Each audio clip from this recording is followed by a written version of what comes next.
Thanks, Courtney. Now, I apologized earlier for saying it, but yes, we do need to start thinking about back to school shopping. So here to bring the good news, I've got Dan Tremetta from Consolidated Credit. Now, if we plan properly, we can save money. We can do this on a budget. Absolutely, yeah. And I mean, we're only a couple of weeks out of school already, but it's important to consider going back to school now. And it can be very costly. I know a couple of numbers that you gave me. It can cost over $60 for a grade 2 student, over $200 once you start getting into the junior high age groups like grade 7, grade 8.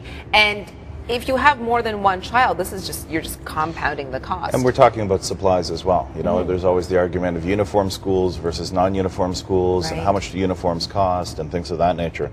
So these are all things that we want to take into account.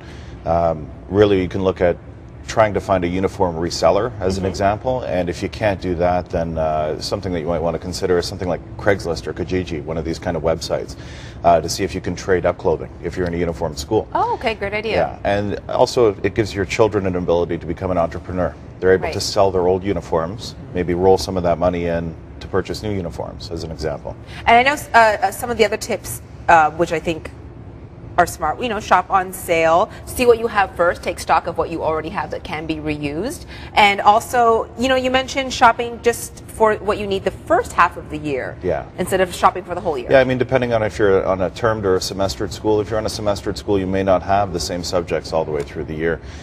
So that said, why buy a scientific calculator if you don't need one, as an example. Right? And one thing that you were showing me, which I didn't realize because I do not have a lot of use for a scientific calculator in this job, is that on a smartphone, there's actually a function where you can change your calculator into a scientific calculator. Yes. So a lot of the older kids now actually do have smartphones, and you can avoid the cost of another $60 by just using the function on your phone. Yeah, and I mean, scientific calculators can run $60, $80, $100, really depends on what you're using them for.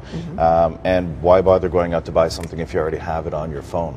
It's as simple as looking for a function, and if your phone, typically a smartphone, if it doesn't have it, which I would be surprised, you could get an app, and the app would cost you $2, $3. Exactly. So some options there, because a lot of kids now do have these phones. Another idea, I think a lot of people do shop at dollar stores. They're shopping at discount stores on sale in bulk. What other tips do you have for people to save some money on? You got to give your children ownership over this whole situation. Give them a set out budget, and also reward them should they spend less than their budget. And it doesn't have to be a grandiose reward. It could be as simple as ice cream. It could be something very simple. But you have to put this into their hands because financial literacy is going to become part of the education system in 2012. So it's an important step to get them ready today to understand the concept of money and the value of a dollar. Right, and to get them to stick to a budget perhaps and to let them have that choice. That's right. And of picking other things. Because, everybody wants a nice knapsack and a new one if they can.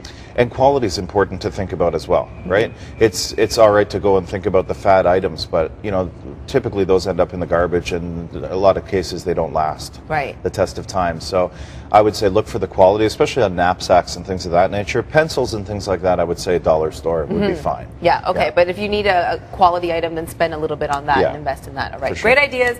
You can start back to school shopping now if you want. It would be smart. It would be a smart thing to do. Thanks so much, Dan.